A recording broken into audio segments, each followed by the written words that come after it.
മുട്ട വറുത്തതിൻ്റെ ടേസ്റ്റ് അടിപൊളി.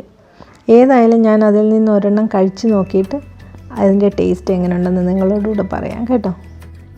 Hi friends, എല്ലാവർക്കും അടുക്കള റാണിയിലേക്ക് സ്വാഗതം. നിങ്ങൾക്ക് ഏവർക്കും എൻ്റെ ഹൃദയം നിറഞ്ഞ പുതുവത്സര ആശംസകൾ. വളരെ വേഗത്തിൽ തയ്യാറാക്കിയെടുക്കാവുന്ന മുട്ട വറുത്തതാണ് നമ്മൾ ചെയ്യുന്നത്. മുട്ട വറുത്തത് തയ്യാറാക്കുന്നതിനായിട്ട് ആദ്യം നമുക്ക് വേണ്ടത് പുഴുങ്ങിയ മുട്ടയാണ്. അപ്പോൾ അതിനായിട്ട് ഞാൻ ആദ്യം ഒരു 6 മുട്ട ഇവിടെ എടുത്തിട്ടുണ്ട്. 6 മുട്ട എടുത്തിട്ട് അത് കഴുകി നന്നായിട്ടൊന്ന് പുഴുങ്ങിയെടുത്തിട്ട് വരാം. മുട്ട പുഴുങ്ങുന്നതിനായിട്ട് നമ്മളൊരു 10 മിനിറ്റെങ്കിലും നകക്കെ വെള്ളം ഒഴിച്ചിട്ട് ബോയിൽ ചെയ്തെടുക്കണം. അപ്പോൾ മുട്ട പുഴുങ്ങിയെടുത്തിട്ട് അതിൻ്റെ തോടൊക്കെ ക്ലീൻ ചെയ്തെടുത്ത് നമുക്ക് മുട്ട വറുത്തത് തയ്യാറാക്കി എടുക്കാവുന്നതാണ്. പുഴുങ്ങിയ മുട്ട നമുക്കൊന്ന് ക്ലീൻ ചെയ്തെടുക്കാം. ഞാൻ മുട്ട നന്നായിട്ട് ബോയിൽ ചെയ്തതിന് ശേഷം കുറച്ച് സമയം അത് തണുത്ത വെള്ളത്തിൽ ഇട്ട് വെച്ചിരുന്നു. തണുത്ത വെള്ളത്തിൽ ഇട്ട് വെച്ചിരുന്ന് മുട്ട നന്നായി തണുത്തതിന് ശേഷമാണ് ഇതിൻ്റെ തോടിങ്ങനെ പൊട്ടിച്ചെടുക്കുന്നത്. അപ്പോൾ നിങ്ങൾ അതേ രീതിയിൽ ചെയ്താൽ മതി, ഒട്ടും ബുദ്ധിമുട്ടുണ്ടാവില്ല. അതിൻ്റെ തോട് ഇളക്കിയെടുക്കാനായിട്ട് കുറച്ച് സമയം നമ്മൾ തണുത്ത വെള്ളത്തിൽ ഇട്ട് വെച്ചാൽ മതി. അപ്പോൾ നമുക്കിതൊന്നിനി സ്ലിറ്റ് ചെയ്ത് കൊടുക്കാം. അപ്പോൾ നമുക്ക് ഈ വൃത്തിയാക്കി വെച്ചിരുന്ന മുട്ടയിലേക്ക് ചെറുതായിട്ട് വരഞ്ഞു കൊടുക്കാം. ഞാനൊരു പിച്ചാത്തി എടുത്തിട്ട് എല്ലാ സൈഡും ഇതേപോലെ നമുക്ക് വരഞ്ഞു കൊടുക്കാം. ഇങ്ങനെ വരഞ്ഞു കൊടുക്കുന്നത് എന്തിനാണെന്ന് വെച്ച് കഴിഞ്ഞാൽ നമ്മൾ ഇതിൽ മസാലയൊക്കെ പുരട്ടുമ്പോൾ അത് ഉള്ളിലേക്ക് ചെന്ന് നല്ല ടേസ്റ്റ് ആകാൻ വേണ്ടിയിട്ടാണ് അതിനകത്ത് ഇങ്ങനെ വരഞ്ഞു കൊടുക്കുന്നത്. അപ്പം ഞാൻ എല്ലാ മുട്ടയും ഇതേ രീതിയിലൊന്ന് വരഞ്ഞു കൊടുക്കുകയാണ്. ഇത് മുഴുവനും വരഞ്ഞു എടുത്തതിന് ശേഷം നമുക്കിത് നേരെ പകുതിയായിട്ട് മുറിച്ചെടുക്കേണ്ടതുണ്ട്. അപ്പം ഒട്ടും പൊടിഞ്ഞു പോകാതെ നല്ല രീതിയിൽ നമുക്കിത് 2 കഷ്ണങ്ങളായിട്ട് മുറിച്ചെടുക്കാം. മുട്ട ഇതേ രീതിയിൽ 2ആയിട്ട് മുറിച്ച് നമ്മൾ വെക്കുക. അതിനുശേഷം ഇതിനകത്തേക്ക് പുരട്ടാനുള്ള മസാലകൾ തയ്യാറാക്കിയെടുക്കാം. ഒട്ടും പൊടിഞ്ഞു പോകാതെ ഇതേപോലെ തന്നെ മുറിച്ചെടുക്കാനായിട്ട് ശ്രമിക്കുക. അപ്പോൾ നമുക്ക് ഇതിനകത്തേക്ക് ചേർക്കാനുള്ള മസാലകൾ എന്തൊക്കെയാണെന്ന് നോക്കാം. ഇത് ഞാനൊരു സൈഡിലേക്ക് മാറ്റി വെക്കുകയാണ്. എന്നിട്ടൊരു ബൗൾ എടുത്തിട്ട് അതിനകത്തേക്ക് നമുക്ക് എടുത്തു വെച്ചിരിക്കുന്ന മസാലകൾ ഇട്ട് കൊടുക്കണം.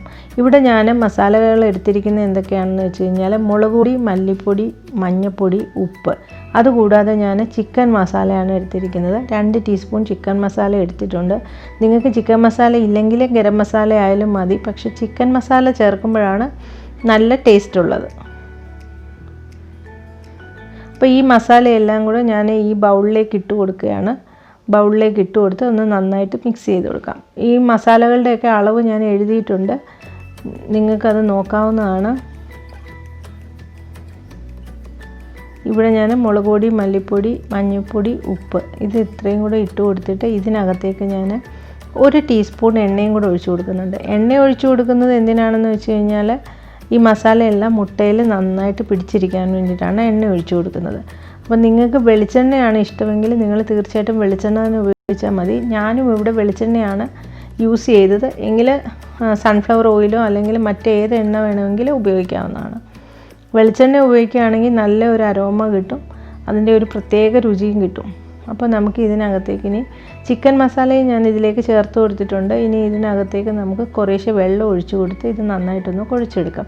ഒരുപാട് വെള്ളം ഒഴിച്ചു കൊടുക്കേണ്ടതില്ല, കുറച്ച് വെള്ളം ഒഴിച്ചു കൊടുത്തിട്ട് നമ്മൾ കുഴച്ചെടുക്കുക. കാരണം കൂടുതൽ വെള്ളം ഒഴിച്ചു കൊടുത്ത് ഇത് ലൂസായി പോയി കഴിഞ്ഞാൽ നമുക്ക് മുട്ടയിൽ പുരട്ടിയെടുക്കാൻ പറ്റില്ല. അപ്പോൾ ഒരു പേസ്റ്റ് പരുവത്തിനാണ് നമുക്കിതാക്കി എടുക്കേണ്ടത്. അപ്പോൾ അതിനാവശ്യത്തിനനുസരിച്ചുള്ള വെള്ളം നമ്മൾ ഇതിനകത്തേക്ക് ഒഴിച്ചു കൊടുത്താൽ മതി.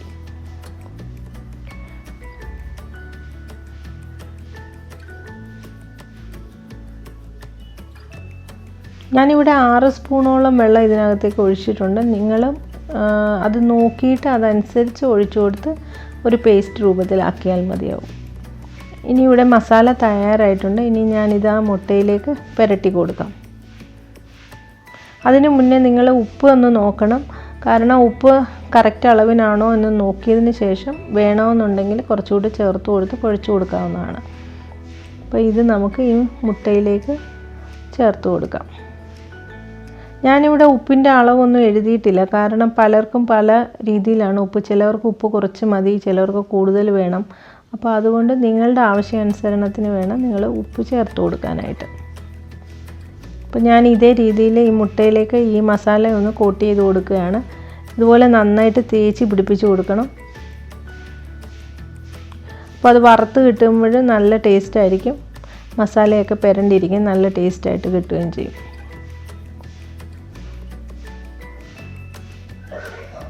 ഇതേ രീതിയിൽ നമുക്ക് മസാല പുരട്ടി കൊടുക്കാം. എടുത്തു വെച്ചിരിക്കുന്ന മുഴുവൻ മുട്ടയിലേക്കും ഇതേ രീതിയിൽ മസാല പുരട്ടി കൊടുത്തുകൊണ്ടിരിക്കാം.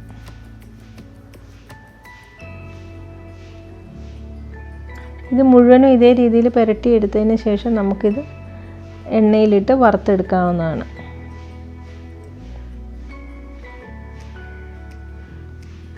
ഞാനിത് നന്നായിട്ട് തേച്ച് പിടിപ്പിച്ച് കൊടുക്കുന്നുണ്ട്. പലരും പല രീതിയിലാണ് മുട്ട വറുത്തത് തയ്യാറാക്കുന്നത്. ഇവിടെ മുട്ടയിൽ മസാലയൊക്കെ പുരട്ടി റെഡി ആയിട്ടുണ്ട്. മുട്ട വറക്കുന്നതിനായിട്ട് ആദ്യം ഞാനൊരു നോൺ സ്റ്റിക്ക് പാൻ വെക്കുകയാണ്. നോൺ സ്റ്റിക്ക് പാനിലേക്ക് 2 ടീസ്പൂൺ എണ്ണ ഒഴിച്ചു കൊടുക്കുകയാണ്. അധികം എണ്ണയുടെ ആവശ്യമില്ല നോൺ സ്റ്റിക്ക് പാൻ ആണെങ്കിൽ. ഇനി ഇതിനകത്തേക്ക് നമുക്ക് മുട്ട നിരത്തി വെച്ച് കൊടുക്കാം. മുട്ട നിരത്തി വെച്ച് കൊടുക്കുമ്പോൾ നമ്മൾ നടുകെ മുറിച്ച ഭാഗമില്ലേ, ആ മുറിച്ച ഭാഗം വരത്തക്ക വേണം നമുക്ക് ഇതേ രീതിയിലൊന്ന് നിരത്തി വെച്ച് കൊടുക്കാം.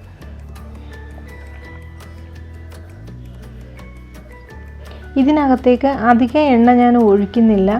നിങ്ങൾ നോൺ സ്റ്റിക്ക് പാൻ അല്ല ഉപയോഗിക്കുന്നതെങ്കിൽ, അല്ലാത്ത പാനൊക്കെയാണ് യൂസ് ചെയ്യുന്നതെങ്കിൽ നിങ്ങൾക്ക് കൂടുതലായിട്ട് എണ്ണ ഒഴിച്ചു കൊടുക്കേണ്ടതായിട്ട് വരും. എങ്കിലും കുറച്ച് എണ്ണ ഒഴിച്ചിട്ട് തന്നെ അതിൽ വറുത്തെടുക്കാനായിട്ട് ശ്രമിക്കുക. ഇവിടെ എനിക്ക് ഇനി ഒരു 2 ടീസ്പൂൺ എണ്ണയും കൂടി ഞാൻ ഇതിനകത്തേക്ക് ഒഴിച്ചു കൊടുക്കുകയാണ്. കാരണം ഒരു സൈഡിലും കൂടെ കുറച്ച് എണ്ണയുടെ ആവശ്യമുണ്ട്. ഇത് ഒരു സൈഡ് നന്നായിട്ട് ഫ്രൈ ആയതിനു ശേഷം നമുക്ക് മറിച്ചിടാം. ഇങ്ങനെ ആദ്യം തന്നെ ഈ വശം വെക്കുന്നത് കൊണ്ട് ആ മഞ്ഞക്കരു ഒന്നും ഇളകിപ്പോകാതെ ആദ്യം തന്നെ ഫ്രൈ ആയിട്ട് കിട്ടും. അല്ലെങ്കിൽ നമ്മൾ തിരിച്ചിടുമ്പോഴത് ഇളകിപ്പോകാനുള്ള സാധ്യതയുണ്ട്. അപ്പോൾ ആദ്യം അതുകൊണ്ടാണ് ഞാൻ ഈ മുറിച്ച ഭാഗം ഫ്രൈ ചെയ്ത് എടുക്കുന്നത്. ചിലരെല്ലാം ഇതിൻ്റെ മസാലയ്ക്കകത്ത് വ്യത്യാസങ്ങൾ വരുത്താറുണ്ട്. കുരുമുളക് പൊടി ചേർക്കാറുണ്ട്, ജീരകപ്പൊടി ചേർക്കാറുണ്ട്. അപ്പോൾ അതേ രീതിയിലുള്ള വ്യത്യാസങ്ങൾ ഓരോരുത്തരുടെ സ്വാദിനനുസരിച്ച് ചേർക്കാവുന്നതാണ്. ഞാൻ കുരുമുളക് പൊടി ചേർക്കാത്തത് എന്താണെന്ന് വെച്ച് കഴിഞ്ഞാൽ, നമ്മൾ എഗ് റോസ്റ്റൊക്കെ ഉണ്ടാക്കുമ്പോൾ അതിനകത്ത് മെയിനായിട്ടുള്ള ഇൻഗ്രീഡിയൻസ് കുരുമുളക് പൊടിയാണ്. അപ്പോൾ അതേ ടേസ്റ്റ് തന്നെ മുട്ട വറുത്തതിനും വരും. അപ്പോൾ അതുകൊണ്ട് എനിക്ക് ഇഷ്ടമല്ല, അങ്ങനെ ഒരു രുചി എനിക്കിഷ്ടമല്ല. ഇതിനകത്ത് മുട്ട വറുത്തതിന് അതിൻ്റേതായ ഒരു രുചി വേണം. അപ്പോൾ അതുകൊണ്ട് ഞാൻ ഇതിനകത്തേക്ക് കുരുമുളക് പൊടി ചേർക്കുന്നില്ല. ഇനി സ്വല്പം എണ്ണയും കൂടി ഒഴിച്ചിട്ട് നമുക്ക് ഇതിന് മറ്റേ സൈഡ് നന്നായിട്ടൊന്ന് മൂപ്പിച്ച് എടുക്കാം. അങ്ങനെ നമ്മുടെ മുട്ട വറുത്തത് ഏകദേശം തയ്യാറായിട്ടുണ്ട്. ഇതുപോലെ തന്നെ തിരിച്ച് മറിച്ച് വിട്ടിട്ട് നന്നായിട്ട് വറുത്തെടുക്കണം. നമ്മൾ മുട്ട വറുത്തതിന് മസാലയൊക്കെ പൊതിഞ്ഞ് നന്നായിട്ടിരിക്കണം. ഇതേ രീതിയിൽ തന്നെ കിട്ടും. നല്ല രസമാണ്, കാണാനും നല്ല ഭംഗിയാണ്, കഴിക്കാനും നല്ല രുചിയുള്ള ഒരു വിഭവമാണ്. വളരെ പെട്ടെന്ന് തന്നെ തയ്യാറാക്കി എടുക്കാവുന്നതുമാണിത്. അപ്പോൾ നിങ്ങൾക്കൊരു ഗസ്റ്റൊക്കെ വന്നു പെട്ടെന്നൊരു ഡിഷ് തയ്യാറാക്കണമെന്നുണ്ടെങ്കിൽ ഈ മുട്ട വറുത്തത് നിങ്ങൾക്ക് തീർച്ചയായിട്ടും ട്രൈ ചെയ്യാവുന്നതാണ്. അപ്പോൾ നിങ്ങൾക്ക് ഈ വീഡിയോ ഇഷ്ടമായെങ്കിൽ തീർച്ചയായിട്ടും നിങ്ങൾ ലൈക്ക് ചെയ്യുക. അതുപോലെ തന്നെ നിങ്ങളുടെ സുഹൃത്തുക്കൾക്കൊക്കെ ഒന്ന് ഷെയർ ചെയ്ത് കൊടുക്കുക. ചാനൽ സബ്സ്ക്രൈബ് ചെയ്യാനും മറക്കരുതേ. അതുപോലെ തന്നെ നോട്ടിഫിക്കേഷൻസ് കിട്ടാനായിട്ട് ബെല്ലൈക്കൺ ഒന്ന് ടച്ച് ചെയ്യുക. ഇനി ഞാനിത് മറ്റൊരു പ്ലേറ്റിലേക്ക് വെച്ചിട്ട് ഒന്ന് ഡെക്കറേറ്റ് ചെയ്യുകയാണ്. ഇത് ഡെക്കറേറ്റ് ചെയ്യാനായിട്ട് നിങ്ങൾക്ക് കറിവേപ്പില വറുത്തതോ അതല്ലെന്ന് ഉണ്ടെങ്കിൽ ഉള്ളി വറുത്തതോ നിങ്ങൾക്ക് ഉപയോഗിക്കാവുന്നതാണ്. ഞാനിവിടെ കുറച്ച് ഒനിയൻ ഫ്രൈ ചെയ്തെടുത്തിട്ടുണ്ട്. അത് വെച്ചിട്ടാണ് ഡെക്കറേറ്റ് ചെയ്യുന്നത്.